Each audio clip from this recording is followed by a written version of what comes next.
Welcome back to Wines du Jour. We're having a good time here, and I have to tell you, before we went to a break, I mentioned that we're going to have the Felton Cellars Pinot Noir, the 2009. That's the very first release that Steve Felton has made with this Pinot Noir.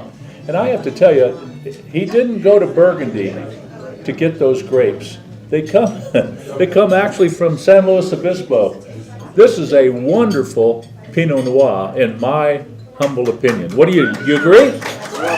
Yeah, you've overdone it. I mean, if the rest of your wines are like this, you're going to be a billionaire in a couple of years. That's a good thing. And listen to this.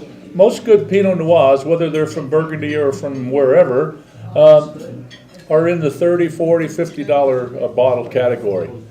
Stephen Felton, knowing his people that like good wine that aren't necessarily wealthy, $28 for a bottle of this Pinot. It's worth it 10 times.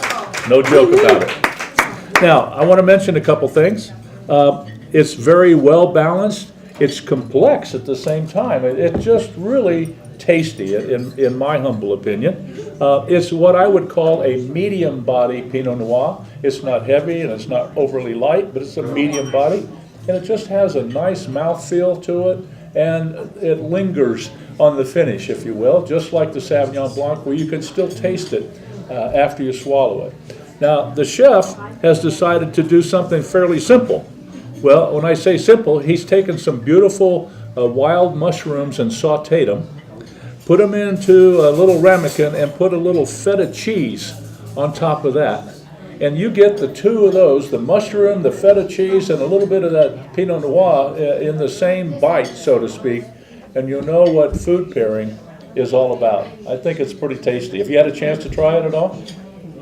Not quite, but I wanted to ask you about the definition of tapas.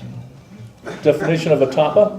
Okay, the crude definition of a tapa is on top. If you take a glass of wine, if you go into a bar in Spain, now it doesn't really happen too many other places, but in Spain, in order to keep you as a customer and hopefully to buy one or two or three or four more glasses of wine right there, they would give you a little bit of food. When I say a little bit, they would take a small, what we call a bread and butter plate. You know, it's a small, like you see in the restaurant, or maybe a saucer size for a cup and saucer, that size, and put a couple, 3 shrimp on it, or put some type of food on it, and come and sit it on top of your glass. Aha, on top.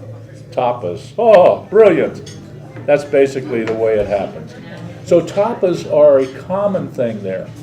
And the type of tapas that they serve is based on the bar that you go to. Some do, food that's not really cooked very well. They may not have a kitchen. Others got a creative chef back there doing something really neat.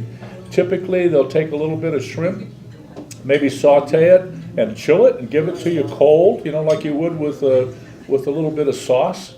But instead of a red sauce like we're used to here in America, which I think is extremely boring, I might add, unless you're able to put some horseradish inside and put a little spice to it, it's called a remoulade sauce. Remoulade being a French word, but it is a sauce that they use in Cajun Creole food in the South, in Louisiana in particular. And it's made with a mustard base, and it's spicy. I don't mean it's hot. It doesn't, blow the top of your head off, but it's very spicy. Shrimp basically by itself is pretty boring. It doesn't have a lot of flavor. So if you take that piece of shrimp and dip it in that remoulade sauce and take a bite, now you've got something that kind of perks up your taste buds, and then take a sip of something like Felton Cellars Pinot Noir, and you've got yourself a pretty good time. So you might want to order another glass while you're there. You know what I'm saying? And that's what it's all about. Does that make sense to you? Perfectly. And I just had some of this, and it's absolutely delicious. Isn't it good? And the feta cheese is so surprisingly complimentary. It has the same lingering finish that the wine does. There you go. Yeah. Well, feta cheese is made not out of cow's milk. A lot of cheeses, in fact, most cheeses are made, at least in America, out of cow's milk. And feta cheese is made out of goat's milk. Did you know that? Okay. So that's where that all comes from. And it originated, and the best feta cheese still today comes from Greece. There is nobody in the world makes feta cheese as good as they do in Greece. And I have to say, my experience with cheese, being a chef, with feta cheese is there are 7 wonderful feta cheeses made in Greece that I haven't been able to match with anything else in the whole world. And I've tried. Let me tell you, because it's not inexpensive, because the demand is high, and they've only got so many sheep, they can only make so much, and a lot of people want it. So the price per pound keeps going up, and then you got to freight it from Greece to Nevada. That's a pretty good trip, so that costs money.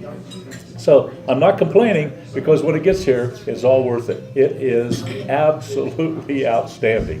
So if you have an opportunity to go to a cheese store, wherever it is that you live, and they have feta cheeses, most likely they'll have more than one kind of feta cheese, ask to taste them. You'll be amazed at how different they taste, and discover one that you haven't had before. You can take it home and enjoy it. You can put it on a lot of things, including steak, believe it or not.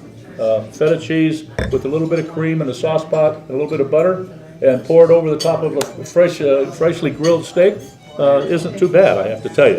So sauteed mushrooms topped with a little feta, going with the Felton Cellars 100% Pinot Noir. I need to mention that. It's 100%. And we've got to go to a break, but when we come back, we'll talk just a little bit more about that, and then we'll go to wine number 3, which is going to blow everybody's mind. Unbelievable. But we'll be back right after these messages.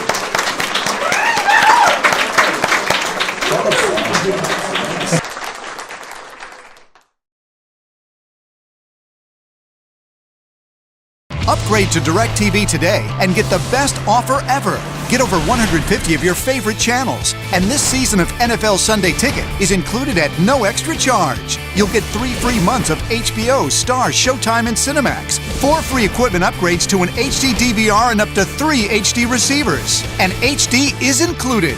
Plus, lock in not 1, but 2 years of savings. This offer won't last long. Upgrade today and get the best offer ever with DirecTV.